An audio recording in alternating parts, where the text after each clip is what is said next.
Welcome back to Birds and Swords, presented by The Barn.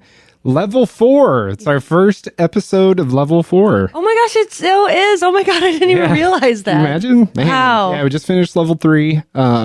We did some spot content last year with streams and stuff like that. So I think we ended with 15 or 16 like official full episodes, down from, I think we had 22 the year before.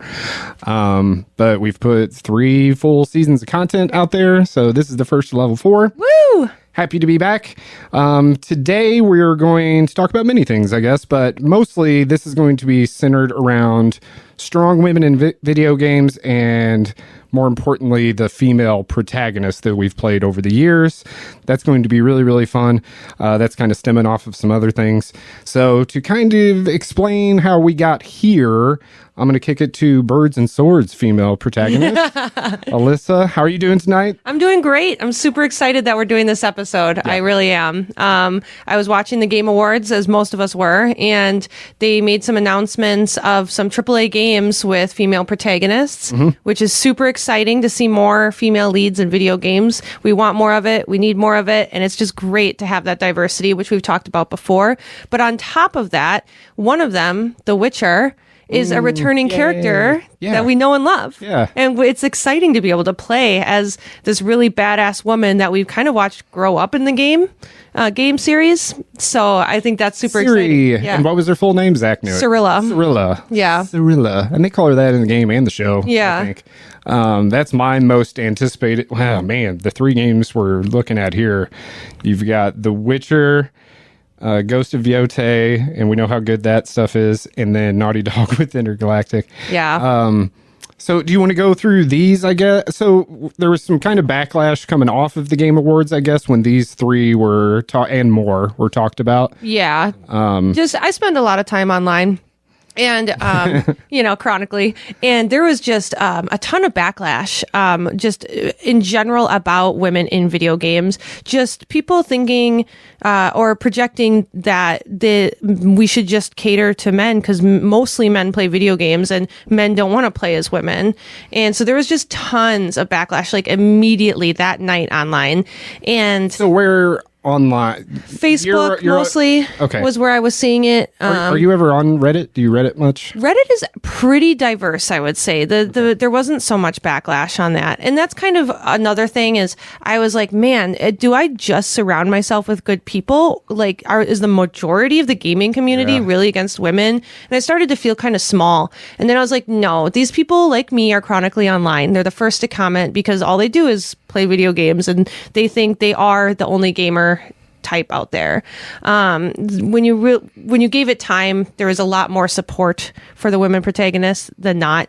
But the backlash really got me thinking, like, we should celebrate the women that are in video games now, the ones that we've got to play as and really enjoyed, and kind of just have an episode just celebrating them and the successes of those games. And there's so many kick-ass ones. Yes. Like going back a long way too. And so many different kinds. Personally, I love a good kick-ass female, whether it be in video games or movies or TV shows. Strong, empowered, independent, kick-ass women is awesome. I don't know why you would oppose that in any kind of way. Yeah. So what were, not word for word examples, but what kind of like comments and backlash have you seen? Yeah, so a lot of it is just that we're catering to wokeness. It's just like putting women in video games just to do it to appease the woke culture, not because it enhances the story or anything. Gotcha. That was a big part of it. Another thing was they're sick of seeing women that are too masculine because it's not realistic. That was a big one with Ciri. Her face is too hard. She's not soft enough to be a woman. Women would never be in this position. There are no female witchers, like stuff like that. And then Ghost of Yotei, a lot of the same thing. Women samurai just aren't a thing. And it was just we're playing video games and they're really digging into the weirdest side of the fantasy, whether or not a woman could be leading it. And bringing that up and looking at these again, you can still go intergalactic because she's bald. Right. And there's not a lot of, they don't associate bald with beautiful, or whatever it may be. But you're right. I mean, Siri all the way on the right. That's what I expect her to look like. I think she's hot. Yeah. I mean, that's the thing. How old do you think she is? She's got to be late 20s, early 30s, right? Yeah, I was going to say 30s. Yeah. And that's fair and that's fine. I think she looks great. I know that all these dudes commenting all this stuff, if they saw her walking down the street, they would simp for her right away. Yeah. But, it's they want what they want, and that's to basically have sex appeal of the women that they play as.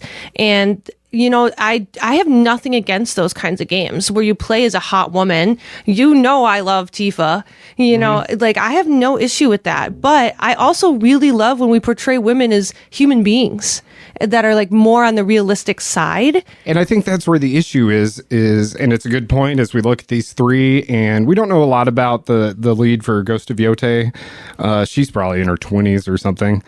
But none are like sexualized, you know what I mean? Right. And maybe it's more of that issue than it is just being women. It's that they're not attractive, busty, whatever. Yeah, if Siri had revealing outfits, if Siri had a bikini on, they'd probably be all for it. Yeah, and I love that stuff. Believe me, I do. Same. But we love Dead or Alive. yes, jiggle, jiggle, jiggle, jiggle. But like at the same time, I like realistic narrative, driven experiences, and I think all these women are beautiful, to be honest. I don't know. I think so too. I don't know what they're looking for, but I also don't play games for sexual attraction. I don't play Crash Bandicoot like I would fuck him. Like, it's like such a weird mindset to me. Like, to play the opposite gender, they have to be fuckable. I don't know. It's just very strange, kind of gross behavior, and a little concerning. If your friends have this behavior, you should talk to them about it. And I feel like I said, I feel like it's more of that than it is them just being women. Maybe they're using that as a crutch, but it's due time. And there's so many good ones, and we're gonna go through some tonight, and a lot of them are hot. And that's the thing, and we love it. We love hot women. Yeah. So we'll break those down in the next episode. Let's talk about some current events though, since we've been back. And what do you want to talk about first? TikTok? Yeah. So we're recording this on, what is it, Friday? Yeah. So the Supreme Court at least approved the move to ban it if it's not bought, by the 19th or whatever. So I guess it's not fully official. Which is like tomorrow, isn't it? Or like Sunday. But it feels official, so I feel like we should talk about TikTok. I mean, we have a TikTok. Thanks for watching our TikToks, I guess. And goodbye. And goodbye. I walked in, I was doing stuff in the studio here, prepping, and I walked in there, and I was like, "You're not even watching TV?" And Alyssa's just scrolling. She's like, "Nope, just enjoying the last moments of TikTok." Just going through TikTok, looking at birds. It's my favorite app. Showing me videos. My algorithm is built brick by brick. I mean, seriously, there is nothing like it. Every video on my For You page is what I want to see. It's birds. It's drunk people. It's funny. It's stupid. I love it. I love TikTok. Yeah. And the algorithm's one of the strongest. I mean, that's what made it a hugely successful app, is the algorithm's so good. And so if it's sold, do they get you said something earlier about like if Elon decided to buy TikTok, he doesn't get the algorithm? Yeah, so I think it's called like ByteDance or something, whoever owns TikTok. They said that if they did sell TikTok to anybody, any American company, they wouldn't sell the algorithm and like the coding and stuff. So essentially you'd have a bare app with the basic functions. The best part about TikTok is the algorithm. So if Elon Musk bought it, oh my God, we can only imagine how he would fuck that up. Because look at Twitter, now X, which I dead named like he does his kids, I guess. The everything app. Right. And I mean, it would just be a disaster. And Mr. Beast is trying to buy it too. I'd be okay with that. Yeah, I wouldn't hate that. But without the algorithm, it would still suck. Yeah. Yeah. Yeah, he's got enough money to figure it out, maybe. Maybe. But man, I get both sides. It sucks to be where it is, because like I do get both sides of it. There is a national security, whatever, and there's responsibility that comes with that. Yeah. Like we talked about, that the same goes for all kinds of friggin' apps. It's just most of them are North American apps, or at least in Europe and places that we trust. But I don't have anything against China. You've obviously have experience there, but there is still some, when they've got all this information, there is reason for concern. But at the same time, you're I get the free speech attack side of it too. Mm-hmm. So I'm not saying I'm in the middle. I'm disappointed, but I also kind of understand, you know what I mean? Right. And this did happen under the Biden administration, by the way. Mm-hmm. I don't know if it was meant to do this because it was more of a protecting software and applications, run by foreign adversaries, that we would have the power to do something about it. That was what was put in place by the Biden administration, like in simple terms. Now, I've even heard Trump say that he would try to protect it. It's weird. Yeah, he has been. He's outwardly said that because it helped his campaign a lot. It got him a lot of younger voters, which the Republicans tend to struggle with. But when they went on TikTok, it just showed this huge spike in younger voters going for him. So it's a support kind of thing there. So it's hard to blame a certain political whatever. Yeah. But outright banning is crazy to me because we're American, and have you heard how people have been reacting? Tell us. Yes. Okay. You showed me a really, really good video earlier. Oh, yes. So talk more about that. There's a couple layers to this. As Americans, we have our free speech, and that is something really incredible. When the Supreme Court went out and said we're probably going to uphold the ban, there is a trend on TikTok now, before it gets taken off our app store, to see who can get on Fox News by the most outrageous videos. So people are going on there like, I love Mao Zedong, R.I.P. I love the Chinese Communist Party. One girl said, if they ban TikTok, I'm going to go get an abortion. It's just ridiculous. And the trend is trying to get on Fox News. Yeah. So they're just saying the most outrageous stuff. The other half of it is how petty and rebellious we are, where, to the point where it was the most downloaded app overnight internationally was Red Note, Xiaohongshu, which directly translates to actually the Little Red Book. The Little Red Book, yeah. Yeah, I did tell you about that, yes. Hiding in plain sight. Right. And their terms and conditions aren't even in English. It's in Mandarin, because TikTok is banned in China. It's not even allowed over there. But this truly is a Chinese app. And you accepted Chinese terms and conditions. So that is direct data to your phone. Yeah. There is no question about it. And thousands, millions, I don't know, downloaded this app overnight just to say fuck you to the American government. Do you have it? I don't. I have WeChat, Weixin, which is more so Facebook, Instagram style. Okay.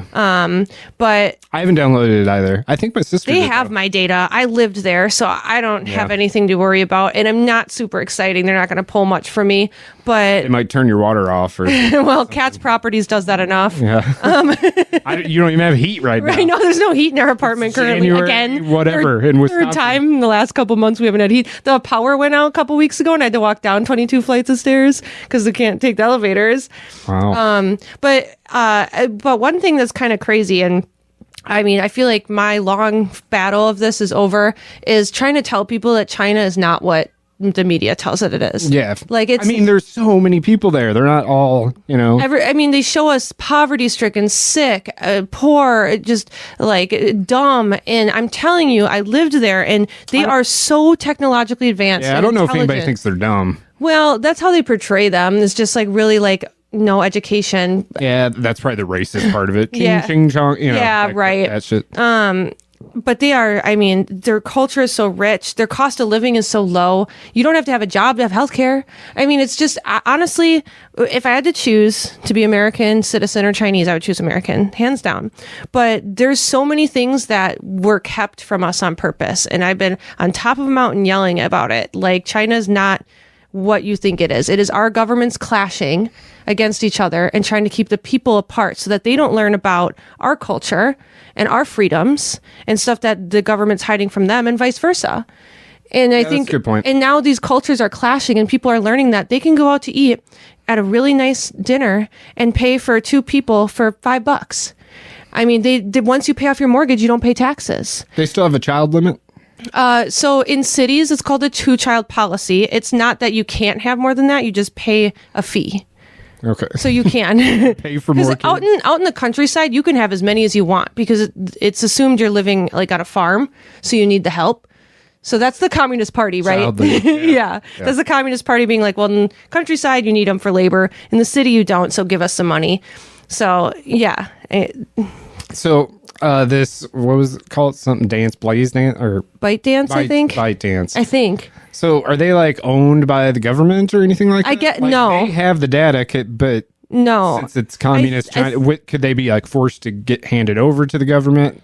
I don't know the details of that. Obviously, it's a big enough deal that we're banning it. But our government couldn't even know how to reset the Wi-Fi router. So how much do they really know what's going on is my question. Yeah. Is this really a threat? I mean, when they interviewed the CEO, he's from Singapore, and they thought he was a Chinese spy. Embarrassing. Well, how much time did you spend in China? A year. Just a year. 2 semesters, and you came home in the middle? Well, right? I came, it was like 2 semesters and some, because I was there for the summer too. So it was like a full year, and then I came home for a week at Christmas. Yeah. Yeah. So, yeah, it's not like you've seen all of China. Not even close. But you've had experience. Yeah. Yeah, and I traveled all over the country. I've been to all the, what I was going to call them colonies. Provinces? Yeah, I've been to all the provinces, and I went as far out as to Tibet, which is cool. Yeah, so that was cool. See the wall? I saw the wall like 10 times. It's ridiculous. Yeah, it's a bit like you see it once and you see it. You're like, I've been here.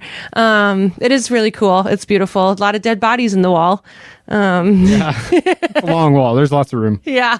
Lots of room. So, but I loved China, and it truly is a misunderstood country, and that's just because our governments don't get along. And that's what it comes down to. The way that Chinese people are portrayed is as their government or as really poverty-stricken people. And it's just, I mean, they are so technologically advanced. Just look up a list sometime of all Chinese technology that is banned here. Yeah. It's not just apps, it's phones, it's cars. Or patents Anything, that they have. yeah, anything that like surpasses America is banned, because I mean, you can't surpass someone like Apple. You know, that's just not going to be allowed in America.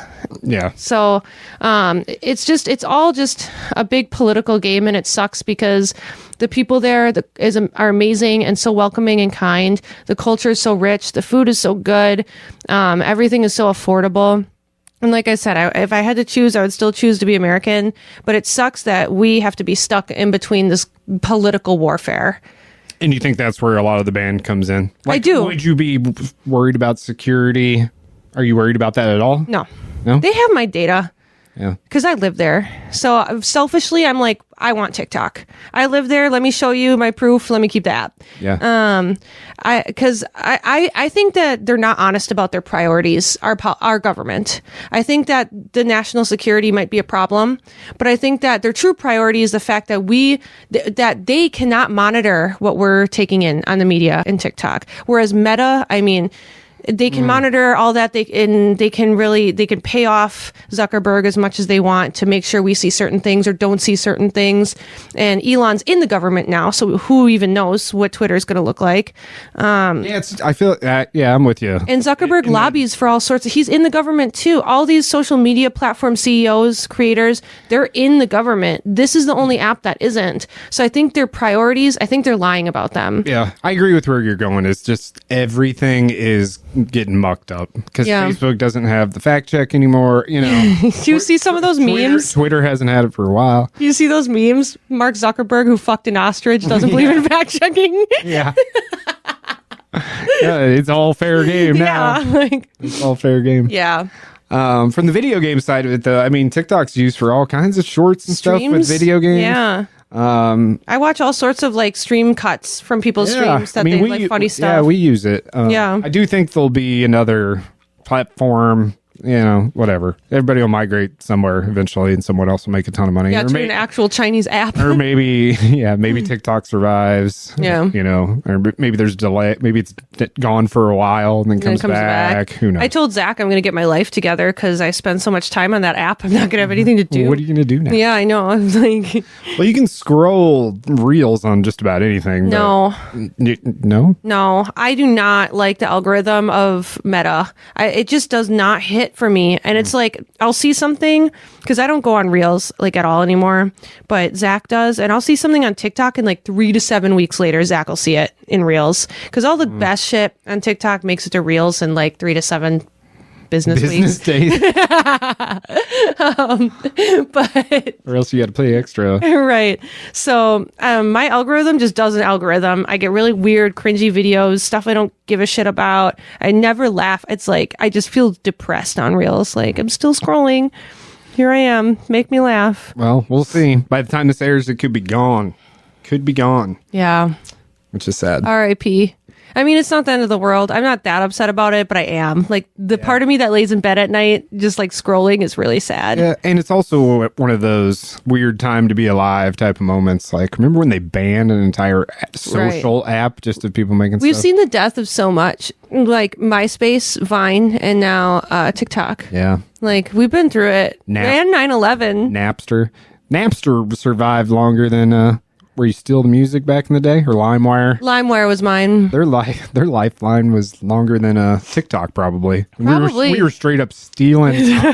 content from people. Like, Well, and that's another thing, too. Like, national security threat, sure, but like, you can just Google child porn and find it. Yeah. Why are we not going after that? yeah. Yeah, that's Yeah, that's another talking point. Like, we have all these homeless, we have all these issues, Yeah. and this is what we're focusing on, is Right. banning TikTok. yeah. I just feel like, especially the digital world, there's like, I mean, if there's just so much fucked up shit on the internet, and we're going after my bird videos, Yeah, going after the bird videos. my viral Bucky video. Yeah, there's so much more they could. Yeah, well, whatever. So R.I.P. TikTok. Yeah. Maybe we'll see. And I feel for the content creators too, because some people make a living on TikTok. It's a lot of true. people make a Yeah. living on I actually went down like a rabbit hole on TikTok the other night of like what to do if you're a content creator and your livelihood is TikTok. I watched it for like 4 hours and I was like, I have never made a dime off of social media. Why am I watching this? Yeah, some people make a lot of money, and they've Yeah. got to move that content somewhere. Yeah. Get back into algorithms. I'm And sure. people are like dropping like truths now too. Like a lot of like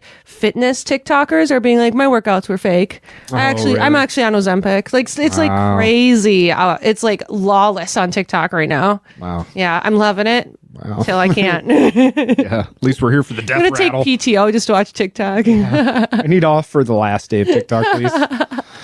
But I do feel bad for a lot of people. Yeah. And it's a good way to get your media. And like I said, a lot of video game stuff comes through. At least for me, it does. Yeah, for sure. Some of it's goofy, but some of it's relevant. Or I get a lot of like, here's 30 seconds of Madden, some crazy shit that happened. Yeah. So people definitely use that, monetize, and show their gameplay and stuff like that. Anything else you wanted to chat about?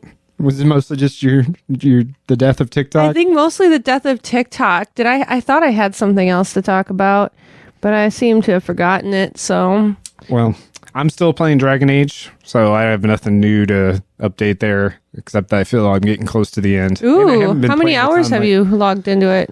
And probably not quite 100, but close. That's wow. Okay, yeah, I do like all the shit and find all the stuff. that's awesome. Shit and the stuff. Jesse's playing it too, and she loves it. Yeah, I love it too. It's good. It's so good. It's so good. The gameplay loop is so good. Explore this area, get all the stuff. There's Yeah. side quests, and then send your party members to do this, and then you got to level them up. Just like locked in. Yeah, you spend a lot of time in menus, which I like. Upgrade this. Mm-hmm. Move the skill sets here. So, almost done with that. Otherwise, not much. I mean, we played Keep Talking, Nobody Explodes for 5 hours or whatever it was. That was really fun. Yeah. Something to mention on that, and I mentioned on the live stream I did with Chad last night, is I was watching it back, and especially when we started clicking, we were all good at different things. Like, I feel like I'm best communicating what's on the computer personally. Mm-hmm. But what's interesting, and it's not a dig on Zach at all, is he's very ADHD,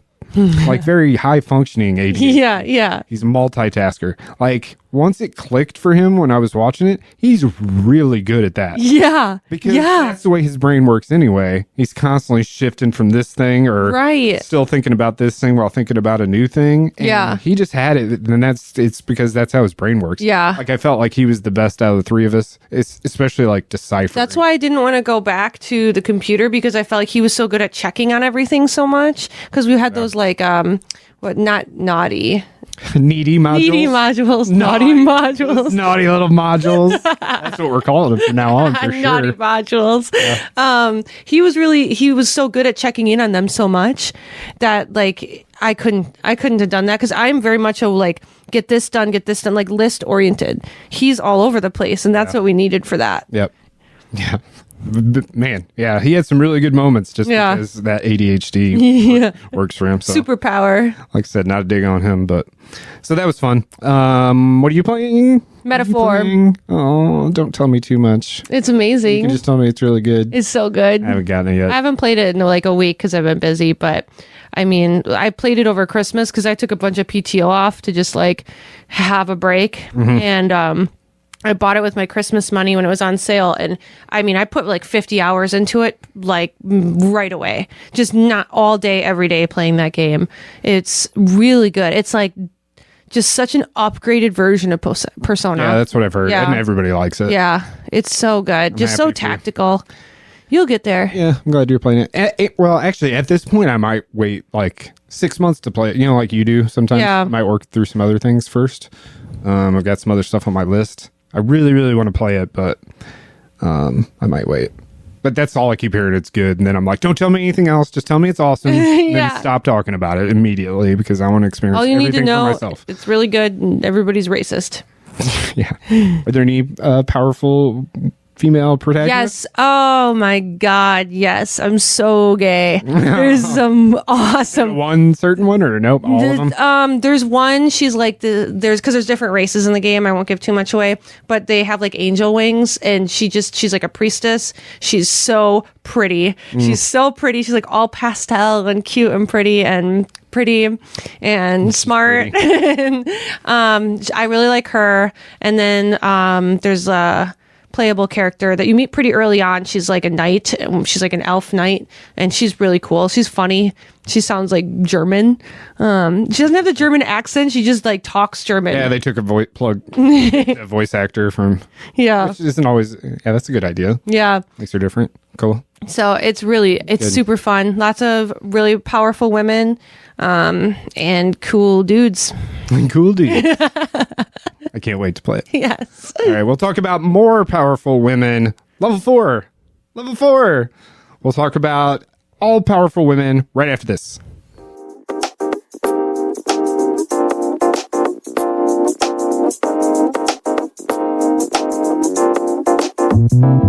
Thank you to BetterHelp for sponsoring this episode. BetterHelp is the world's largest therapy service, and it's 100% online.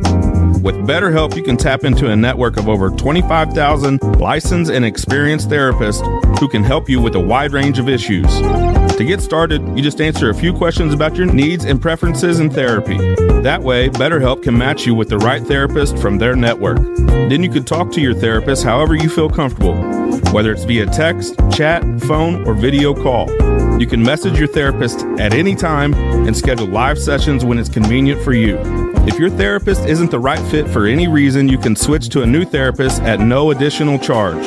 With BetterHelp, you get the same professionalism and quality you expect from in-office therapy, but with a therapist who is custom picked for you, more scheduling flexibility, and at a more affordable price. Get 10% off your first month at BetterHelp.com/thebarn.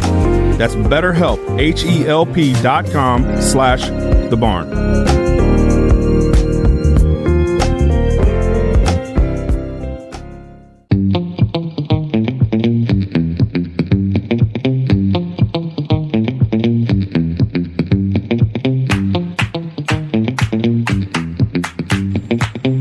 Looking to add to your outfit or home in a sustainable way? Look no further than Healthy Hemp Gear. Now partnered with Birds and Swords to bring you even closer to perfect solutions for your day-to-day life.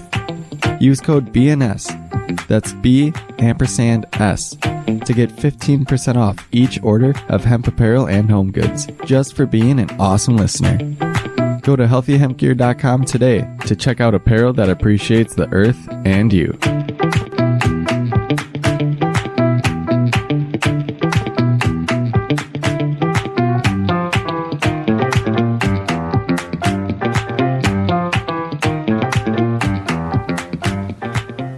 Welcome back to Birds and Swords, female protagonists, kick-ass women.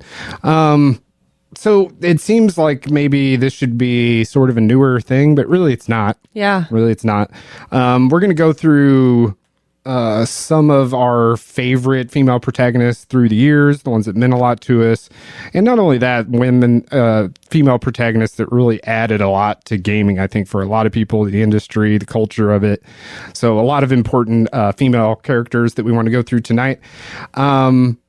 So if we start way back, we've got some cool slides for you. Alyssa and I both did these. I have the dark ones. She has the light ones. Hers are better. Stop. That's not true. They're both pretty fucking cool. So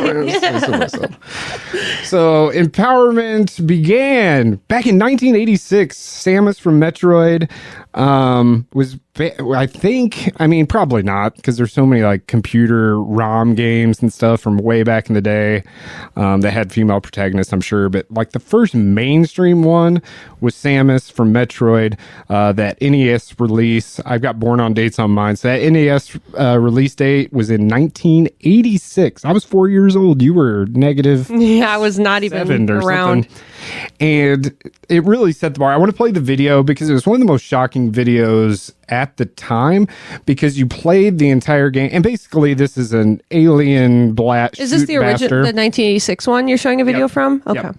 And really, the game is kind of an alien blasting thing. I mean, she doesn't say a word the entire game. There's no dialogue. She kind of just goes to this alien planet, wrecks shit, and then leaves without an explanation, basically. But you know it's like the hero's role and all those things. So people played through this entire game, and it didn't mention that she was a female the entire time until you beat the game. And you get this screen.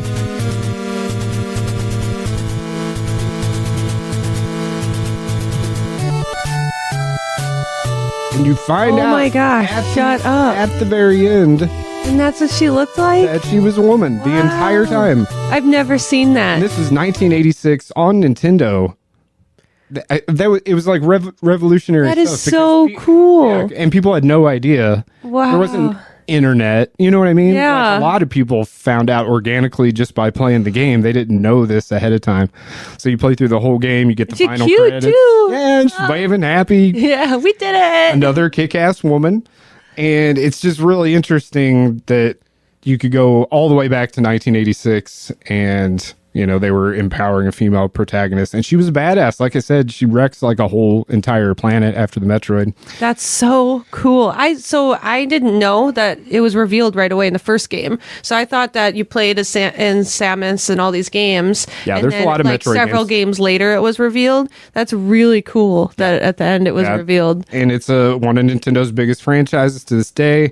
As you can see in the image here, the standard Samus is in the suit to the left, kind of kneeling there. That's like the Wii version, Metroid Prime, I think. Artwork is what that is. You can go all the way back to kind of how you saw in that video, and it's still the same formation of that suit. It's just animated differently because of the restrictions they had. The other one, that's called Zero Suit Samus. You see some of that in the later games, but most importantly, where you see that at least the most is her Smash Bros. Get up outfit or whatever. So that's what people are more familiar with, is the blonde hair ponytail. Doesn't necessarily look like what we just watched. Yeah. But that is Zero Suit Samus. So those are kind of the two versions of her in 1986. So cool. Wow, that is awesome. So almost 40 years ago. At least, like I said, like the first mainstream, I feel like, female protagonist that there was. The most popular, probably, and what most people remember, is Lara Croft. Yes, that's our girl. 1996. I actually, when I was researching the dates and stuff, I thought it was going to be earlier than that for some reason. The image on the left is one of her early ones. Actually, I think that's like... looks like Underworld or whatever. Yeah, I feel bad now because I think that's... Her anniversary? That's like the second generation Lara Croft, because she had like the triangle pointy boobs before that. I mean, that's still a really old version of her on the left, but you know, if you go way back, it was all polygons and you only had so many. Yeah. And she required a decent amount for her bust. So yeah, they have the big triangle boobs, and you know, that's pretty iconic in games. As far as the reboot on the right there, that's what she looks like now, and you've played those, haven't you? Yes, and actually, this is a really interesting one, because speaking of online discourse, I remember when they announced the reboot and they showed the trailer, the internet blew up about her boobs being small. It was like the end of the world for fans, and fans were like damning this game. Like, this game is going to fail. This is not Lara Croft, not my Lara Croft. And people were really upset. And I mean, I played some of the older games. I played, I don't even know, some of the older ones. Underworld. I for sure, yeah, Underworld, and then Anniversary that they remade on the Wii or whatever.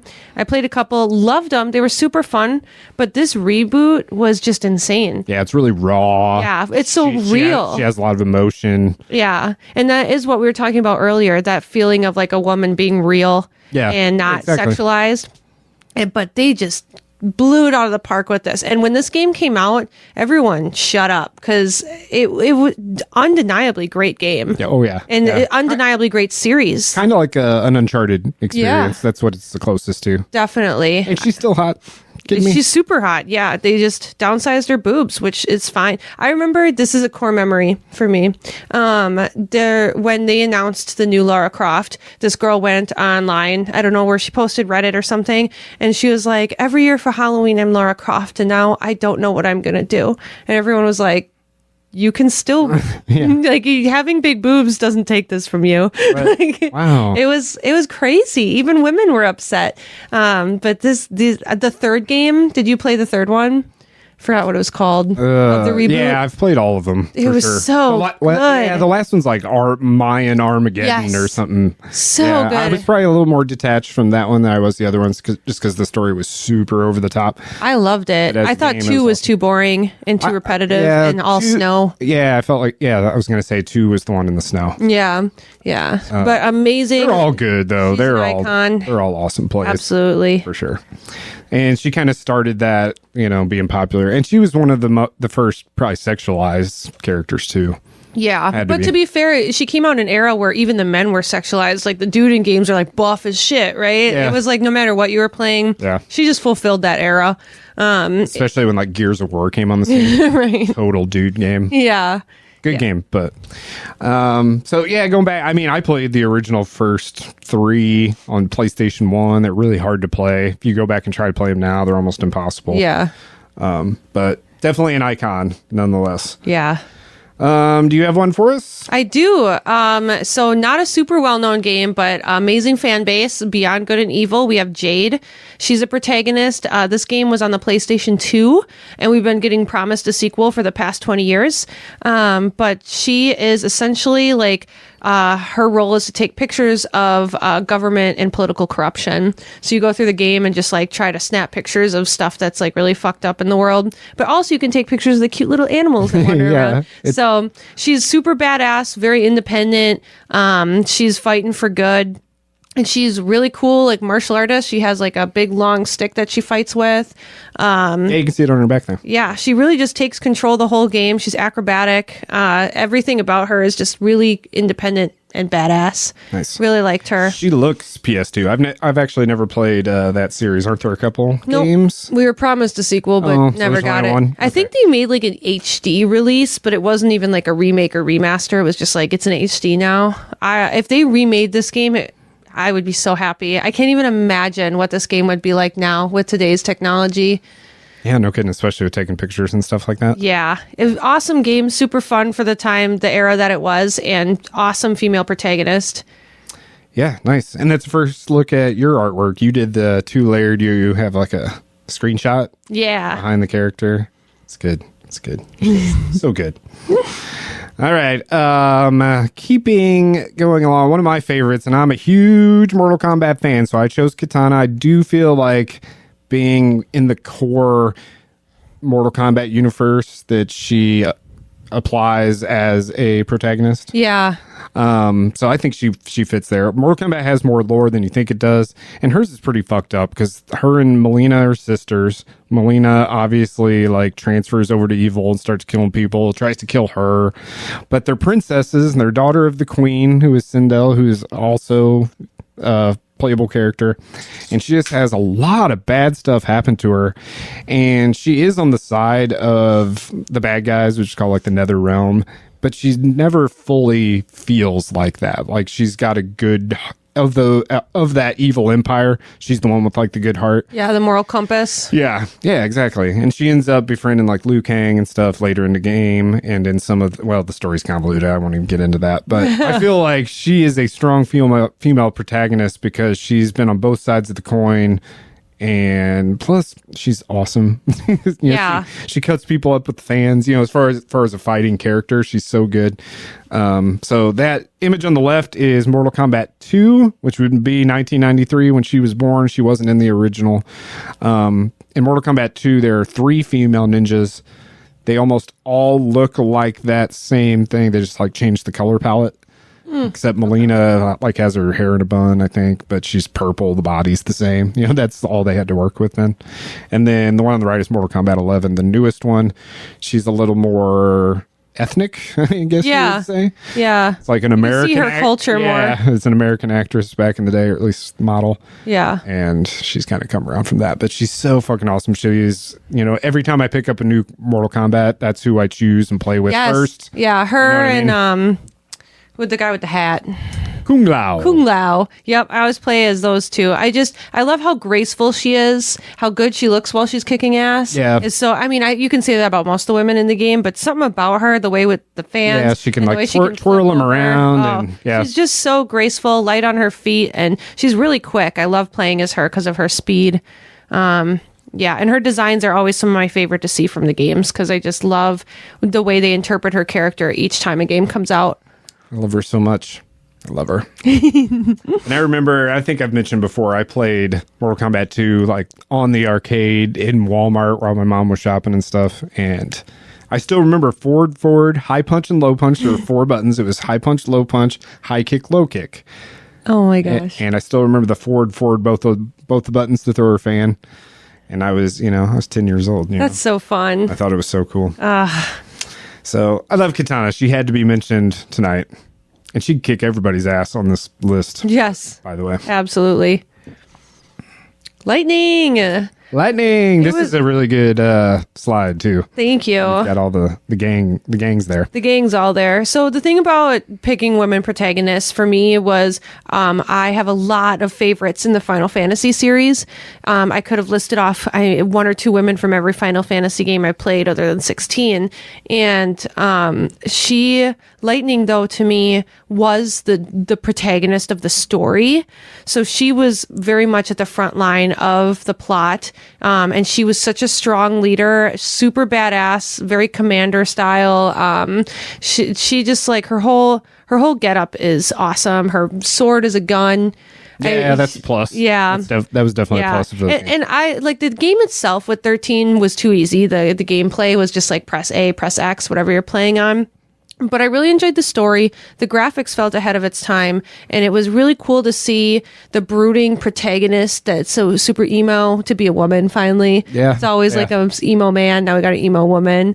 I just thought she's a big sister to one of the other playable characters, and I just really liked everything about her. And she's from the whole series.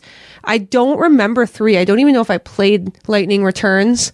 She's like practically. I thought the second one was called Lightning Returns. Then what's the third one called?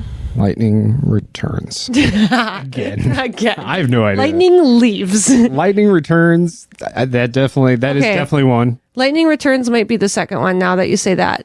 But doesn't matter. So she got a trilogy of games, which is impressive. If which you're doesn't in the happen often. Final Fantasy universe. Yeah. I mean, she's a protagonist of the first one. Second one, she returns, so that's probably the one.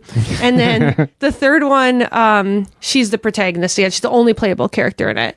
I mean, fans loved her. Everybody loved her. I don't know anybody that didn't think Lightning was such a badass. I'm surprised that you didn't pick Tifa. Did you decide Tifa wasn't a protagonist? Yeah, because that would be Cloud to me.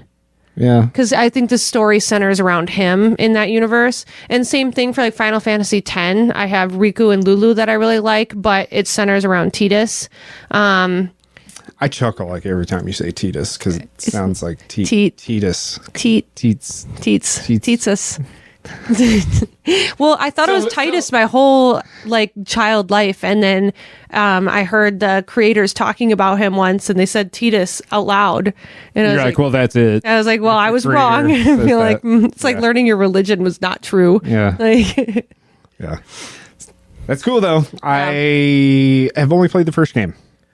And the I first thought- of 13. Yeah. Okay. And it felt like it was okay. I didn't Yeah. come back for the other ones. The second one was fucking horrible. It seemed like was one of them bad. was like a 360 exclusive or something, maybe, and I didn't have a 360 at the time. Does that Maybe. sound right? I don't know. That doesn't sound right, but maybe. You're super wrong. But good I don't for know you. why that would be a thing, because Final Fantasy was historically only on PlayStation Yeah. until they moved to the 360. Yeah. Maybe it was the first one that was on 360. And It was just, there. I'm just remembering it wrong. Yeah, the second one was horrible. It's like time travel, and there's a character named Alyssa in it, and I hated her, and it made me hate the game more. Was it spelled the same? Yeah, and then the third one I don't remember at all. So either it was really bad and I repressed it, or I just played it really fast. Probably played it really fast. Yeah. Kudos to her. Moving on. Lilith, if you like to shoot stuff as a woman, Yes. it doesn't get any better than Lilith. Now, she's only playable in the first game, correct? Yeah, because you play as Maya in the second. Yep. She is a siren. They've got all kinds of cool powers, and they're super sexy, as you can see. They're all tatted up and have the markings on them and such. I picked her not just because she was a protagonist in one of my favorite series, but more so because she sticks around. And I know not a lot of the later Borderlands games are amazing or anything like that, but 2 definitely is, and it's probably the best one. And 3 is definitely playable, and so is the pre-sequel. And she plays a huge part in like the narrative of Yeah. those games, of being like a support type, but like she's always like radioing you in and making the decisions as a group. Like she's always around. So she's a really, really key player in Borderlands. Plus her powers of, man, I can't even describe them all. She has like magic type of stuff because she's Yeah. a siren, and when you combine that with the gunplay, it makes for a kick-ass protagonist. Yeah, you feel so overpowered when you play as her. You really do. I mean, you can just kick ass with her. And she works really well with others. I feel like she has a bunch of support moves. Yeah. I might be making that up. I don't know.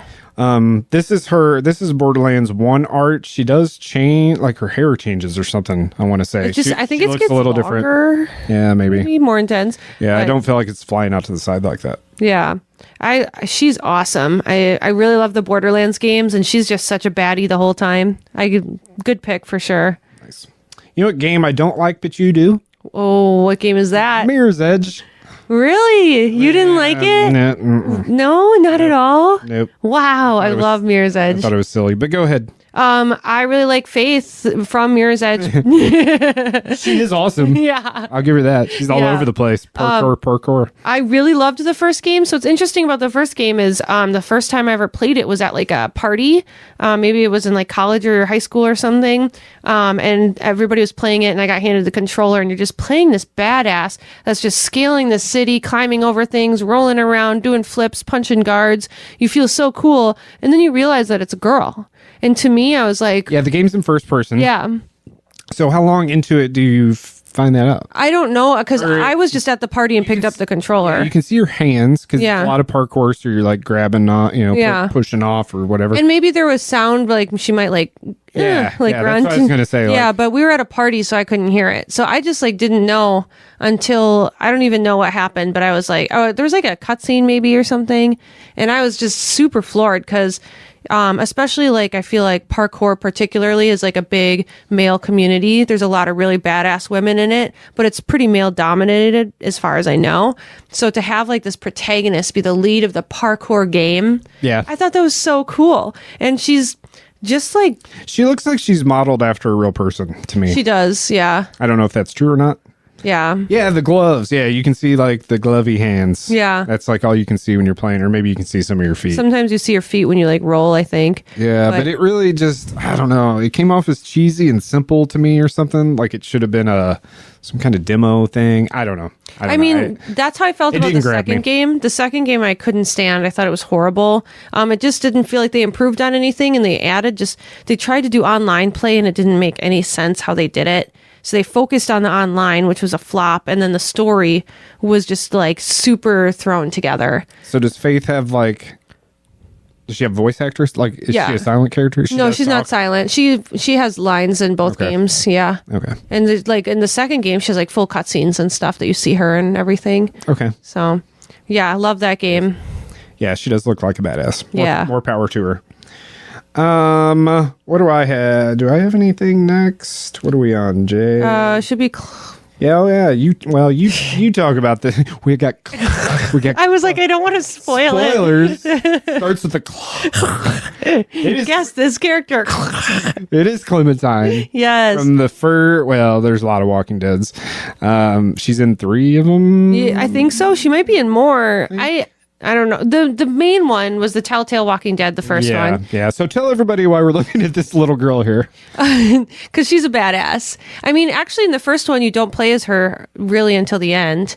But Yeah. you play as Lee. I think is his name. Yeah, Lee, and you come across her and you kind of work through the world of The Walking Dead. For those that don't know, it's a zombie universe, and try to just keep her safe, essentially, the whole game.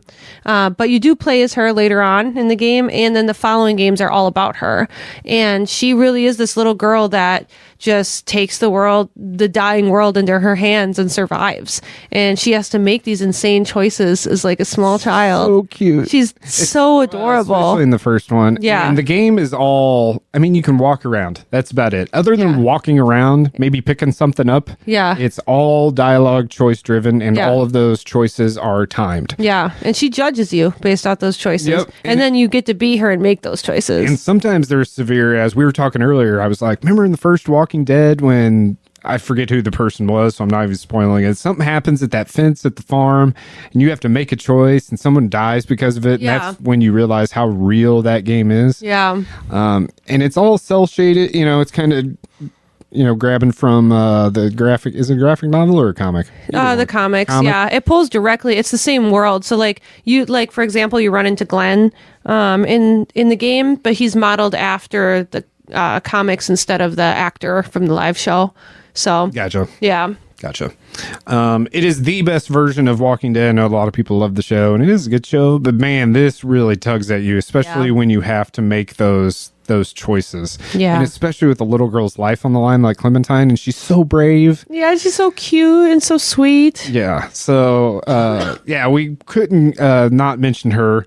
Like I said, the first game, even though it's probably, or the first chapter, whatever you call that, the first set of 5 episodes, it's also in episodes. So it's almost like you're watching a TV show, Yeah. which I dig too, because each episode takes like an hour and a half to play. So Yeah. it's like and it has an ending, like each episode has an arc. Yeah. So you and then it shows you everybody else's choices too. Yeah. So you can see like what percentile you were in, which sometimes I was like, oh wow, whoa, like did not pick the same. But those choices are so heavy. Yeah. Like, And it gradually works your way into it too. Because like the early choices are like, do you pick up the plant or not? And then at the end, it's like heavy. yeah. Do you it's like, do you save this person or you do this? And it's usually something like, do you pull this thing out or do you run over here to assist while leaving someone else? There's a lot of this or that. It's like you have to weigh it. Like it's essentially like, who do I like more? It's a lot of like lives on the line. Yeah. And you can't lose. There's no failing. You just keep going. Yeah.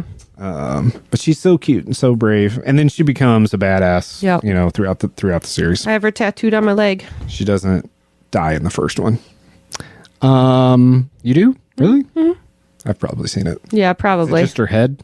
No, it's her. It's all of her. It's most of her. It's like waist up. She's holding the gun. She's crying. Oh, right. Yeah. Yep. That's from the second That's for the first one. Oh, it is? End of the first one. Okay. Yeah. Ooh. I know. I know. All right. Moving on to more depressing terror. More depressing terror. We got 6 here, which is one of my, I know you're going to talk about this one, but one of my favorite character designs. You never see her face, right? Right. Ever? No, I don't think so. And that's a lot of the kids from the series. You don't see their faces. But one wears a bag or one has hair over their face. But they nailed it with the raincoat for sure. That character design is awesome. I really wanted to be 6 for Halloween, and then I thought everybody thought I'm like Georgie or whatever from It. Oh, yeah. Yeah, and I was like, nobody's going to get it. Yeah, just hand you a red balloon and you'd have been... Right. Yeah, that's rough. I know. But anyway, 6, another strong female character, another strong child character. Another brave child character. Yes. Basically, she's stuck on a ship with a bunch of freaking freaky creatures trying to eat her. Big. Some of them are big. Huge. One of them's a teacher, maybe? Or that was the second game, chef. yeah. Maybe there's a chef is the first in one. Yeah, you just basically are like trying to survive and figure out why you're here, what's going on, what's your connection. And then the second game, man, the second game was so good. The second one, you're helping another kid. Is 6 in the second one? Yeah, you play as 6. Oh, again. Okay. Yeah, so in the second one you play as 6, thought it was but a new you're character. no, Okay. you have a companion in the second one, and it's like a little boy, and you're kind of helping him out. He has the bag over his head. If you've seen those pictures, Like a paper brown bag. paper bag? Okay. Yeah. So you have a companion in the second one that you're helping. And then I'm super excited for her to come back in the third one. And I think the games are so well done. She's completely silent protagonist, but there's not really any talking in the game. It's really all the art that tells the story. Yeah, an environment. Yeah. So, truly an awesome character. Yeah, she's great. Timeless. And she makes for, I think I have one. She makes for a really good action figure. You gave it to me. You have it now. Yeah, it's You next to have my it. PlayStation. I love it. I look at it all the Nice. time. Great. That's great. Another game that you need to play is Odin Sphere.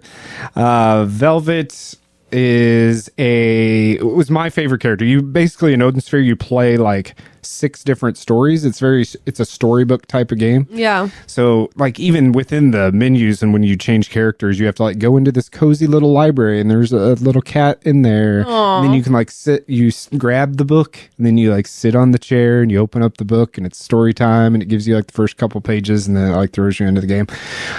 Velvet is one of those stories.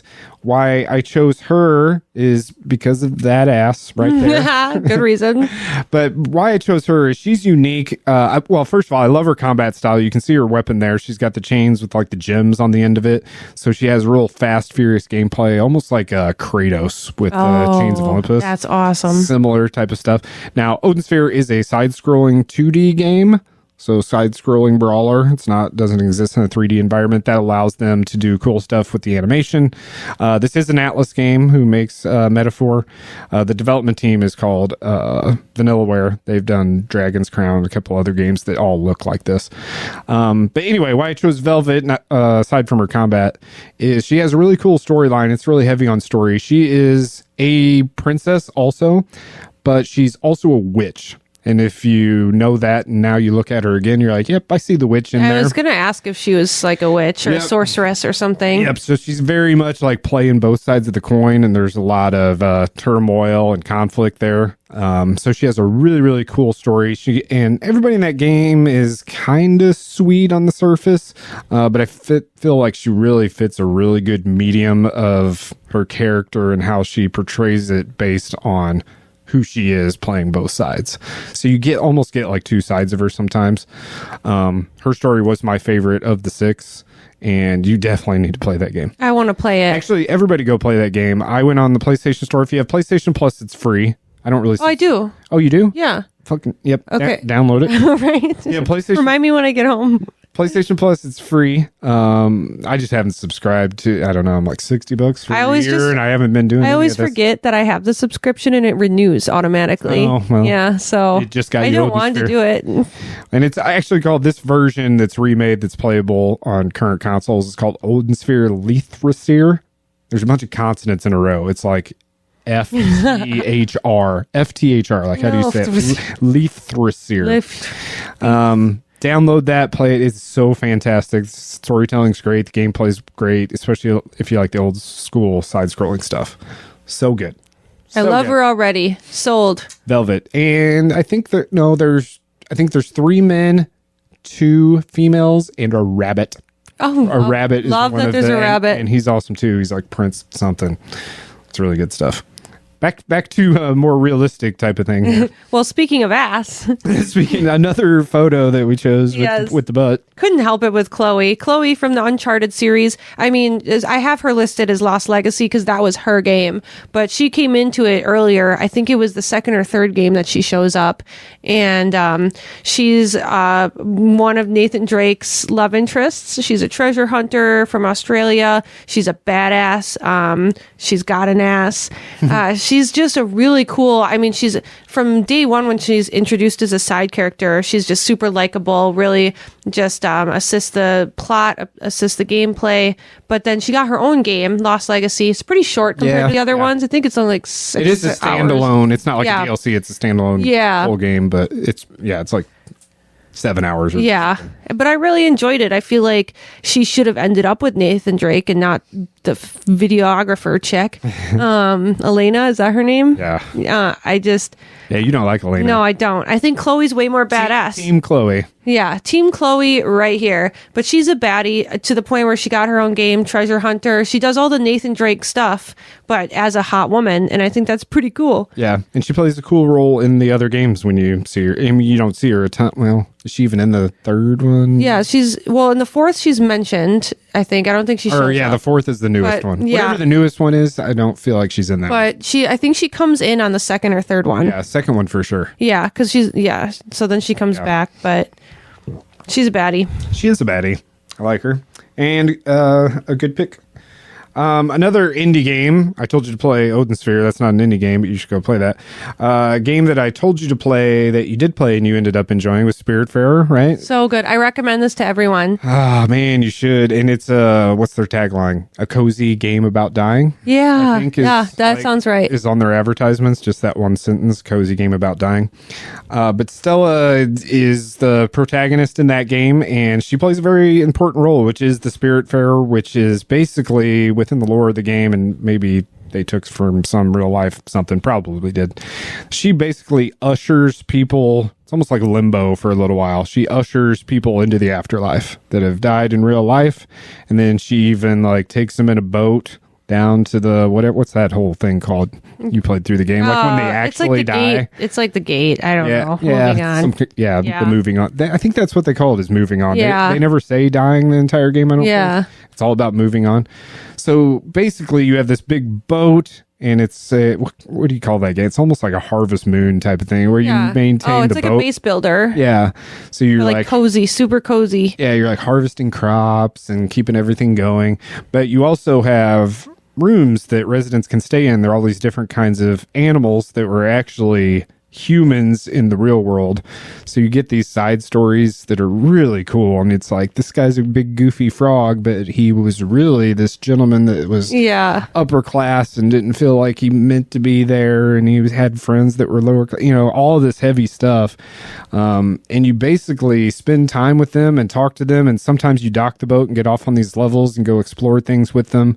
And they kind of like tie a bow on their life, and you get them to where they're content with moving on into the afterlife. It's really emotional. And not only that, the emotions come in is because you spend hours with these characters, and then eventually it's just time to go. Yeah. And the whole process is real slow. You call in the little canoe, and then you get in it. A hug. And you start paddling, and then you hug whoever it is, and it's just this real slow, and then you usher them through the gate, and then you go back to your boat, and they're not there anymore.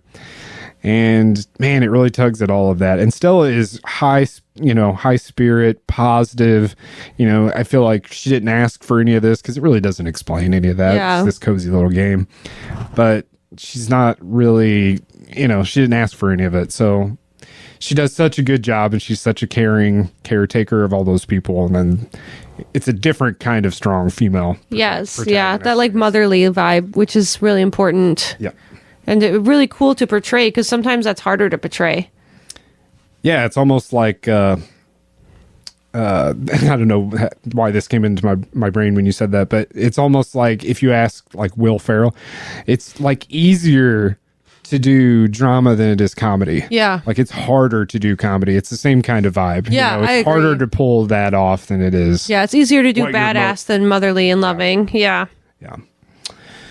Movie. This is turning a switch, isn't it? This is totally different. Way different totally vibes. different. Way different vibes. You even got her in the towel. Yep. Well, towel she's like in scene. half the game in that towel. Yeah, that's true. That's true. My next one I chose was Sam from Until Dawn. And again, you play as a lot of characters in this game, but I think a lot of it centers around her.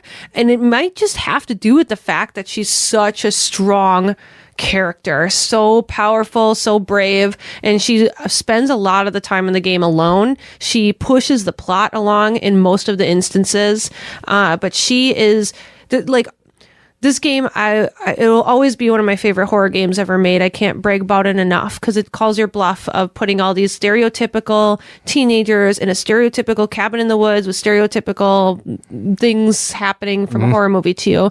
But she was like, for me, from horror movies, she's like the woman that survives. You know, like she's like the strong one that takes no shit. She's not scared. She takes a bath in the dark when the power goes out by herself. And then she's walking around in the towel and there's like blood on the walls and balloons with sad faces and like clown masks. And she doesn't really freak out ever like a lot of the other characters do. She's just so strong-headed and intelligent, and making the choices with her, making the right choices, felt easier than with the other characters because the predicaments she was in just felt like she was handling them. How many times did you finish the game? Probably like 4 or 5. Okay. Did she survive every time? Yes. You don't look very confident. No, she does. She does. Yeah, for me, for everyone. You've never killed her. Can she die? How many times can she die? It's like a spoiler. Oh, okay. She can't.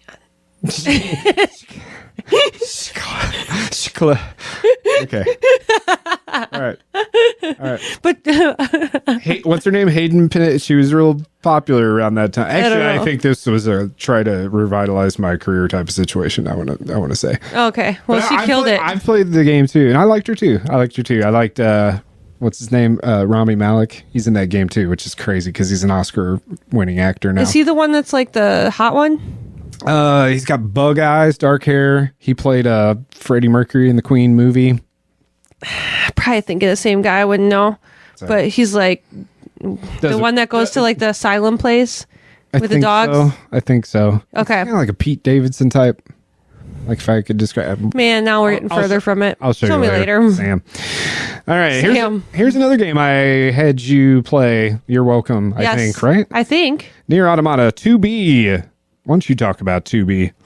I think you've gotten more of the 26. I think I only did like 6 of the endings. I think I only did around that too. Oh, okay. Right, but that game has 26 endings, so she's an android, and they built her to appease. She's gorgeous. But she is a robot, so she doesn't really have like any emotional attachments. Like kind of a big part of the plot.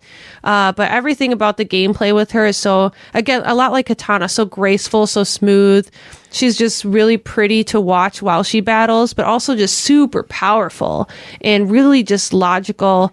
Everything about her progressing through the game, I'm just staring at her thighs. yeah, they're revealing them. They're amazing. No, logical was the word. It's funny that you brought that up. That's what I was going to say too, because the way you have to like interact with the world seems really weird a lot of times. Yeah. And she kind of like takes that out and gives you some ease because I don't know if uncomfortable is the right word, but that game's really weird. It makes you feel weird. You know what I mean? It's real desolate and weird. There's like when you weird come down robots from and weird shrooms. spots. Yeah. Like it's like that feeling of like Yeah. it's ending. Yeah. It's just really weird. Yeah. And she just has this logical approach that like keeps you grounded. Yeah. And part of it's probably because she lacks that emotion. It's or her- part of it could be the thighs. It's her game, right? Where if you try to get the camera under her skirt, that she'll like shoo you away. Oh yeah. Yeah, and I'm you get pretty- like the. I'm pretty sure that's you that get game. like the Yeah, you get the get the hell No, out no. of here.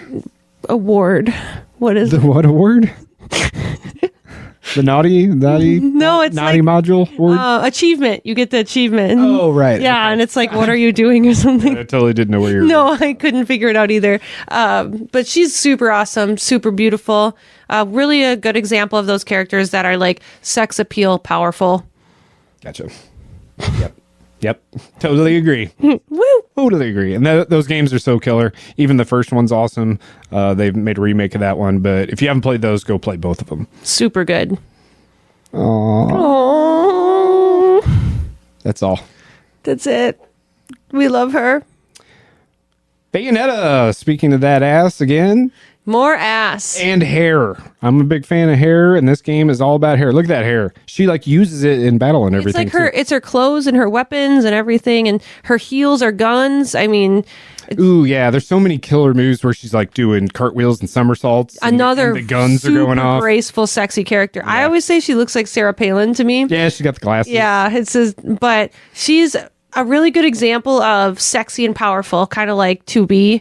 Just one of those characters that just embodies like femininity, sexualization, but in a way that is theirs. Yeah, it's not for the male gaze. It's them, and I think, and she's drawn by a woman too, which is really cool. Oh, I didn't know that. Yeah, drawn by a woman, huge in the gay community. Lesbians love her. She looks like she'd step on you. Right, and I could for only sure. beg.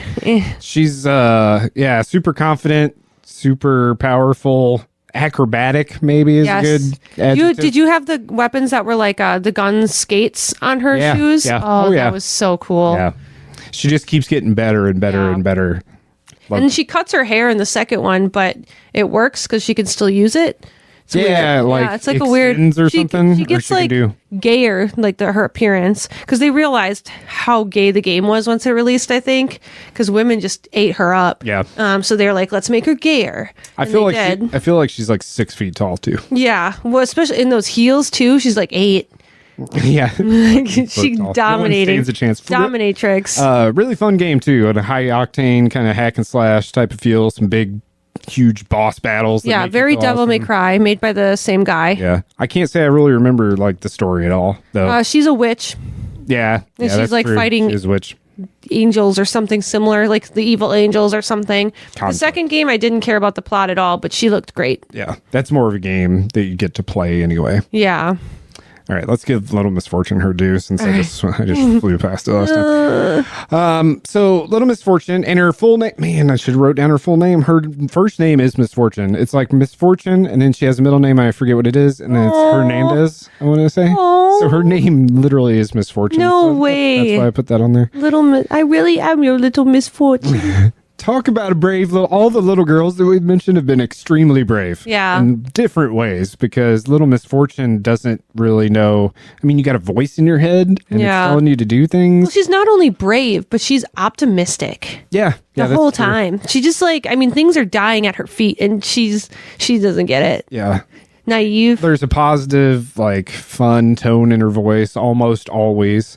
Yeah. Even when she's concerned, you're not worried about her. Right. You know what I mean? Yeah. Even though everything is terrible Yeah. in that game. And she's so fucking funny. Yeah. She's so funny, so humorous. I mean, she really is the embodiment of like a trauma child, a kid that grew up too fast or went through something too horrible and just kept that smile going and kept that innocence. And that's her. I love her so dearly. She's my next tattoo. Yeah, one of my favorite games. Maybe I'll get a matching one. Yeah, you should get Benji. Little Misfortune. Oh, Benji. Benji. It's Benji. Oh, God. I just want to talk about like all the endings stuff to that game. Anyway, we've mentioned it a zillion times. Still go pay the $10 and play that immediately. Now, Aloy. Aloy. All right. So I'll premise by saying that preface. Premise? Premise. What's the premise? I'll of premise Aloy? by saying, I'll preface by saying I wasn't super impressed by Horizon Zero Dawn's story. I felt like it was really predictable, dragged on. The cities were kind of bleak. The characters' dialogue was kind of boring. But Aloy herself, and the enemies in the game, but Aloy herself was awesome. I felt like she was the embodiment of a really cool, powerful woman that was exiled from her tribe and just like this hermit character that doesn't know how to interact with people. Nothing but badass out of her. You don't get much out of her because why would you? She's been alone her whole life. She's not going to express a lot of emotion, not going to have a lot of outbursts. You're defending me saying she's boring earlier. Oh, am I? That's what you're doing right now. Right now. Well, I thought she was kind of boring, but I could definitely see that point. She also, for me, what I loved about her a lot was this was another game that when it got released, she got a ton of hate. Or when they released announced it, I should say, she got a ton of hate, like, to the point where people were photoshopping her face to be thinner, giving her bigger eyes, adding makeup to her face. Yeah, she has freckles. What the hell? Yeah, and like they're like, oh my gosh, facial hair, because they had the little fuzzies, which everyone has. I don't know how to tell people about that. Yeah, I remember that. Yeah, and people were freaking out about this, and it's like, I'm sorry you've never been within 2 feet of a woman, but we do have that. And it was incredible to see that she ended up being such a baddie, such a cool character. And I think a lot of people missed out on the game because they didn't want to give her a chance. But I do see what you're saying with the boring side. To me, it made sense for her character. Yeah, ground it kind of. She was definitely adventurous. She would take on anything. I'll give her that, especially as far as how she traverses the world and the gameplay and the enemies. I would say the best thing about that game is definitely the enemies. We talk about bestiary and stuff like that. The enemies are awesome. The lineup in the Horizon games is insane, especially if you like dinosaurs. I like dinosaurs. Most of them are like dinosaurs. Yeah, that bird. But yeah, she takes on everything. I feel like, I thought she was kind of boring, but she was at least patient. I felt like she was patient.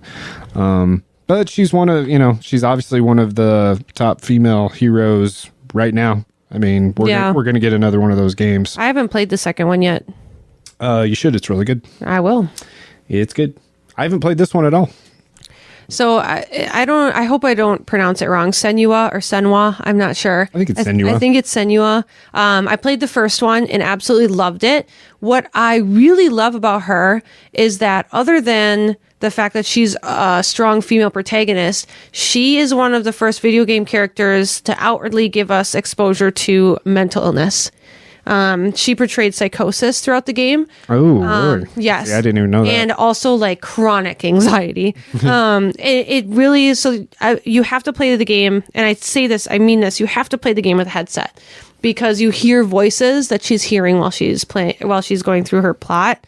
And you have to hear what they're saying to you, and they drive you fucking crazy. Ooh. And it's really well done. So is it all audio stimuli, or is there anything visual that happens during this? Tons of visual, and you don't know what's real and what's not. Okay. You play through, it's like either Norse or Celtic lore, and there's like gods and creatures that you have to fight through, but some of it you realize isn't real, and some of it you're like, this is real. Okay. And then a lot of it you don't realize, you never know if it is or not.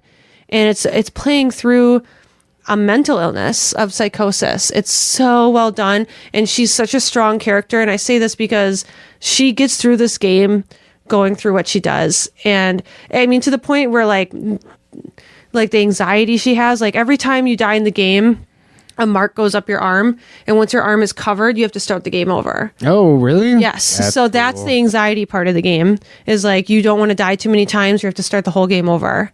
And and then the psychosis is all the voices, and then things that you don't realize if it's happening or not. And it just really trips you out the whole game, and it makes you respect her a lot as a character because she's getting through her story like this. Yeah, you described it well because I want to play it now. It's so good. What's her age? She looks like a teenager.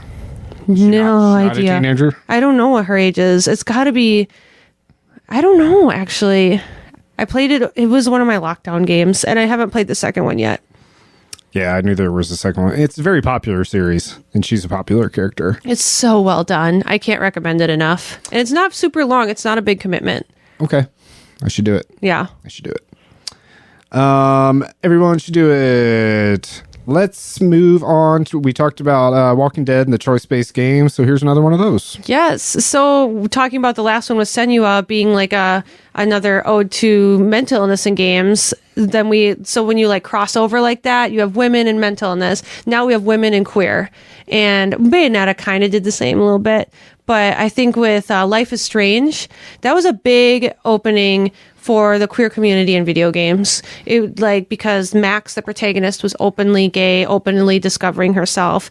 I didn't put her on here because I didn't love her as a character. I just love what the game did and what it did. They were for the really gaming community. little too. Yeah. They were like 12 or 13 years Yeah. old, weren't they? It was great for It's what more it like did. discovering yourself. Yeah. Instead of embracing, Right. I love what it did for the gaming community and how much it pushed us forward. But who I loved from the Life is Strange series is Alex Chen.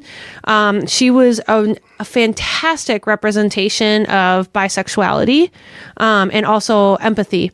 So her power, because all the Life is Strange games have like that quirk, she can see people's aura, like how they're feeling.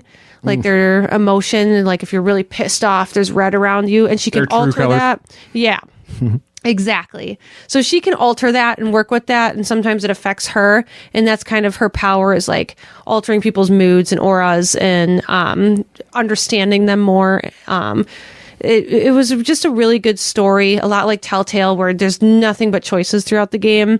But she was just such a raw, real character, very relatable, and like a really amazing representation of bisexuality, because it was like actually truly 50-50 of who you pick and your experiences. And it just wasn't like this overwhelming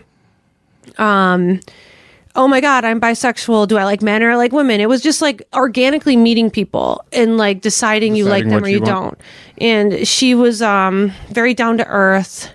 I really liked her. I thought she Is was it- just really well written. Is it something you could play through multiple times? You could if you do different Play the other decisions. side Yeah. of the bisexuality? Would it it's- make it that different? The whole of game? story, well, what I like about it is the whole story isn't about bisexuality. There's like an actual plot, but she's just a really good representation. So it's like super subplot of choosing the guy or the girl.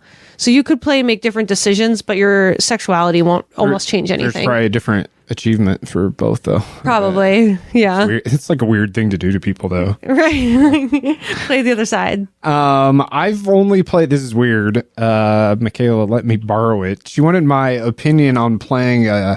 They released a prequel after the first game, but they released it after the first game had came out, so everybody had played this, and she really loved those. Or she really loved the first game, and she played the expansion. So it's called Before the Storm. Have you played that? No. So she gave me that to play, and it's only. Are they in episodes? Yeah, I think so. Okay, so it's like 3 episodes. It's like a shorter version. It's like the DLC to the first one, but it's a prequel, and she wanted my opinion of having not played the full first game and then just play the sequel.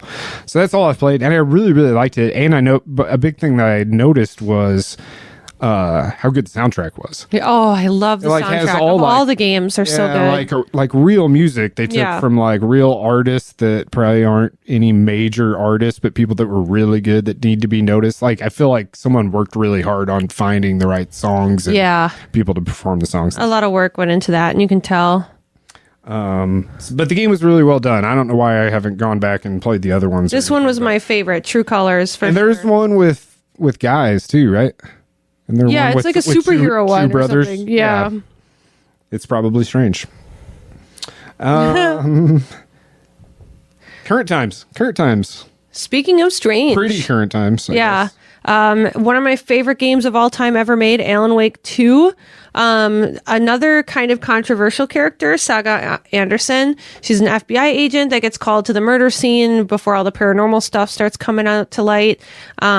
She is a super baddie, but the controversial side of her is actually kind of funny. She was in, I don't know if it was the DLC of the first game, but she was white. Originally, Yeah, and they switched her race, and people flipped out about it. For me, I didn't even remember her from the first game, so like I don't really care. But I guess people like really were upset that she's black now. wow. But I loved her character. The actress played her super well, It and is the same character. it's the same character, Saga Anderson. Do you remember her in the first game? I looked up the scenes because I couldn't remember her. I don't think I played the So DLC. she's only in it like a smidge or I something. think she's at like the end because she's, I don't know. But a lot of the things with the DLC is kind of omitted because they kind of change up the story in the sequel a little bit from what the DLC was giving us. So I don't think it matters, but I loved her character in Alan Wake 2. Some people didn't because they just wanted to play as Alan, which I understand because he is a really good protagonist. But I thought she just like awakened my little true crime heart because you go through on her end and you're kind of like solving the mysteries of each level. You find clues and then you go into her like mind cave, and you like have the wall with the red strings, and you're putting up the clues, and you're like putting the clues together and solving the mysteries, Scooby-Dooing it. And I really liked that about her. Thought she was a strong woman. She was also a mom, and it was a big part of her story because she was like a strong mom that worked too much, like Reba, and and nailed it. Right. And she I just really liked her. I thought she was likable. Obviously Alan Wake is the OG. I love him more, but I thought she was a great addition to the story. Badass. She has a gun. Yep. Right. She shoots. Yeah, because Alan Wake. Does Alan Wake still not have a gun? He has a gun, but the flashlight's still the main. Okay. Because he's mostly in like the dark world, the other side kind of stuff, like fighting all the demons and ghosts and shadowy figures. Yeah. So mostly zapping him with the so mostly the flashlight, but he does have guns. She's like got shotguns and shit. So she's a baddie. I like her. Yeah. And I get the true crime thing too. Yeah. It was just fun. Great addition to the game. What else is fun? Geese. Geese. Geese. Geese that cause crime. I did not know that this was a female goose. What do you call a female goose? Is there a different name, or is it still probably still a goose? Still a goose. I feel like. What do you call a female cat? Okay. Just go ahead. I don't know where I was going. I don't know where I was going. There's something. Okay, go ahead. It's so, a female goose, which is interesting. Yeah, and I actually thought that they mentioned in the game that it was a female, but it turns out it's just the shape of the goose, because we looked it up and Zach said it was like you can only tell by how the goose looks. So I just know it's a blob. Well, the second player is a male goose. Oh, and you can tell the difference. Yeah, because they're animated differently. His beak looks different. Oh, it's a beak thing. Yeah. So I didn't realize that I had this knowledge in my head. I just thought in the game they mentioned that it was a girl. But anyway, you'll notice that there's no name for this goose. No name, yeah. No name. And there's really no name for the game. It's untitled. So you are just a chaotic goose out to cause problems. Yeah, she's probably better off that she doesn't have a name. I mean, she's a thief. She causes all kinds of ruckus. She could be arrested breaking for stuff, countless things. Yeah. The fact that she doesn't have a name just makes her all the more on the run. Yeah. Love that goose. Love that. A feminine icon. I play a feminine icon. I played this at your mom's, I think. Yes, because when she had that party and everybody was like, "He's got a knife! He's got a knife!" Yeah, that was good. That was a good moment. That was fun. Oh man, yeah, but I didn't know that she was female. Yeah, we love her. Good She's for her. A queen. Good for her. Good for her. Goose for her. We've got one more at least slide. Kind of, I would say the queen of right now, anyway, is Ellie from The Last of Us. Of course, couldn't get out of here without talking about her. She's current and relevant and badass in every way. And we've seen her as a child and I'd say an adult, right? Yeah. She's an adult in the second one, I would say. So. I think she's supposed to be 19. That's an adult. Yeah. So we've seen her in both forms of everything we've talked about tonight. She's been innocent and naive and scared, but brave and longing for something, having an empty part of her. Well, I think she has an empty part of her the entire series, and then we see her transform into badass and on the attack and vengeful and all these other parts of her that you didn't necessarily know were there. So she is strong in all kinds of ways and has been throughout the entire series. I think everybody loves her. Everybody loves the show, all that stuff. Yeah. There's nothing she can't do. There really isn't. Yeah, she's so cool. Daddy issues, I guess, but she's like the epitome of everything that we've talked about. Yeah, she is amazing. And I mean, talking about like another gay icon too. Yeah. I love that her character, again, it doesn't focus around that. Like that's not the plot. She's just representation of what's real. Yeah, and I think that's really cool about her. She's awesome. So badass. I remember being like, the first time I played the first game, I remember being annoyed by her a little bit at first. And it's weird for me to think back and even feeling that now. Like the first couple hours I spent with her when the first time I played the first game, I was like, this little kid's going to be, talking about being scared and drag her along, was pain in the ass, I don't remember feeling that way. I kind of felt like Joel for the first couple hours I was with her. Maybe a little bit, but I don't remember. I feel like they made it that way so that I would feel that, because that's how Joel felt about her. Yeah. most of the time. I don't remember. I might have, but I just don't recall. She's the best. Yeah. She's the best. I know we've gone a little long today. Do you have honorable mentions? Did we cover No. everything? Yeah. No? I mean, there's a lot. There's other female protagonists out there. There's other female playable characters, especially in fighting games and JRPGs and everything. I mean, and it's so cool to see the different types of strong women. You have the sexualized but powerful, like own your sexuality women. But then you have the like very real masculine women. You have the like real just normal women. I mean, there's just so many. You have the gay women, the straight women, the big booby women. Like, I mean, there's just, I love women, and I think having them in video games is so amazing, and it's cool to have that representation or that fantasy. It's just awesome. There's just so much you can do. Yeah. And stop bitching about it. Yeah. Just shut the fuck up. people. I don't feel bad that women aren't video games. And if you're going to miss out on an amazing game because you don't want to play as a woman, it's not my problem. It's not. Any other closing thoughts? I'm glad we got to celebrate women. I can't wait. Am I playing? I'm playing as a woman. We didn't mention, well, a big thing we didn't mention is Princess Peach, because she is a protagonist in some things. Yeah. She actually does have her own game now. I haven't played it, the one that just came out this last holiday. I forget what it's called. But she's playable in, regular side-scrolling Mario. You know, she's a protagonist. Yeah. And in the movie, they portrayed her as being a lot stronger than we thought she might come off. And she's an icon, been around for 40 years or whatever. Yeah. So we can't not mention her. And we also didn't mention just create a character games where you create. And a lot of guys I know play as women. I only play as women. Zach only plays as women. And I think most of my guy friends only play as women. Yeah, they're smaller, usually faster. I mean, back in the day, they had a smaller hitbox, what was called hitbox. Like if you got shot, you're computing pixels or whatever. So they were smaller. It was advantageous to pick them. It's not like that anymore, for sure. Everybody's balanced, but I don't know if it stemmed from that. But I almost always create a character. I can't remember the last time I played as a guy.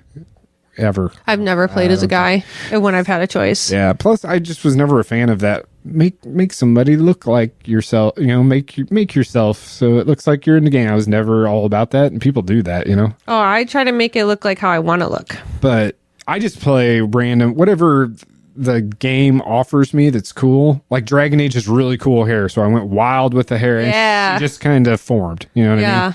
Sometimes it's all in black, or it's goth, or sometimes it's all I don't know. It just depends. Just depends on what the game has to offer. So much you can do. But I almost always play as women, and I feel like a lot of people do. I think so too. I mean, most of the people I know do. Hopefully that keeps remaining an option. Yes. So I love the female protagonists. Good idea. Thanks for joining us back for level 4. Yeah. Level 4. Woo! We'll have more content coming to you soon. Thanks for spending the time with us tonight. Alyssa. Goodbye. Goodbye.